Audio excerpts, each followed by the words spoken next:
구윤철 경제부총리가 다주택자 중과 유예와 관련해 세입자가 있으면 계약 기간을 고려해 최대 2년까지 실거주를 유예하는 방안을 이재명 대통령에게 보고했습니다. 또 다주택자들이 5월 9일까지만 계약하고 최대 6개월 안에 잔금을 치르면 중과를 면제해 주기로 했는데요. 실기 연결해서 조금 더 자세한 내용 들어보겠습니다. 정인용 기자, 국무회의 내용 전해주시죠. 네, 구윤철 부총리가 이재명 대통령이 주재한 국무회의에서 5월 9일 만료되는 다주택자 중과 유예 제도에 대해 구체적인 설명을 내놨습니다. 구 부총리는 우선 다주택자들이 5월 9일까지는 계약을 마쳐야 한다고 못 박았습니다. 기존 조정 대상 지역인 서울 강남 3구와 용산은 계약 이후 4개월까지 잔금을 치르면 중과를 면제해 주겠다고 우선 밝혔고요. 서울 나머지 지역과 경기 12곳 등 지난해 10.15 부동산 대책 이후 새로 지정된 조정 대상 지역은 5월 9일까지 계약하고 6개월 안에 잔금 또는 등기를 마치면 중과를 피할 수 있습니다. 또 세입자가 있는 매물에 대해선 이번 주 중과 유예 보완 대책을 공식 발표하는 시점으로부터 최대 2년까지 매수자의 실거주 의무가 유예된다고 구 부총리는 설명했습니다. 토지거래 허가 구역 내에 세입자를 낀 주택의 경우 거래가 어렵다는 시장 의견을 반영해 세입자의 남은 계약 기간까지는 실거주를 안 해도 계약을 할 수 있도록 보완책을 내놓은 셈입니다.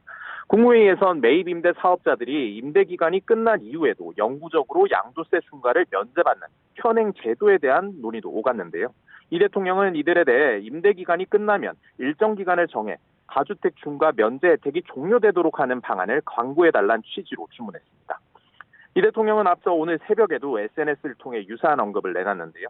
매입 임대 사업자들이 보유한 서울 내 아파트 규모인 42,500호가 결코 적은 물량이 아니라며 이 매물이 중과를 피해 시장에 나오게 되면 집값 안정에 도움이 될 거란 취지로 지적했습니다. 이 대통령이 일반 다주택자에 이어 매입 임대 사업자로까지 양도세 중과 전선을 넓히고 있다는 해석이 나오고 있습니다. 네, 또 이 대통령이 국무회의에서 국회의 적극적인 협조도 당부했죠. 네, 이 대통령은 지금 대한민국이 처한 상황이 과거와 다르다며 국제사회의 불안정성이 매우 높고 국가 간 경쟁이 치열하다고 진단했습니다. 이런 상황에선 국내의 단합과 개혁 조치가 매우 중요하다며 우리가 다른 나라보다 더 빨리 달리지 않으면 바로 뒤처지는 현실이라고 지적했습니다. 그러면서 외국과의 통상협상 뒷받침과 행정규제 혁신, 대전환 동력 마련 등 목표를 이루려면 입법이 절실하다고 언급했습니다.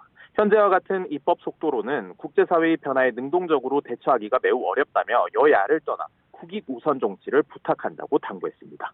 대미투자특별법 입법 지연으로 불거진 미국의 관세 재인상 압박에 대응하고 새 정부가 추진하는 지방주도 성장 등 국가 대전환을 위해선 국회 지원이 절실하다는 인식을 드러낸 걸로 풀이됩니다. 이 대통령은 정부를 향해서도 시급한 입법을 위해 국회를 좀 더 적극적으로 설득하고 부탁하라며 신속성을 거듭 주문했습니다. 지금까지 청와대 춘추관에서 전해드렸습니다.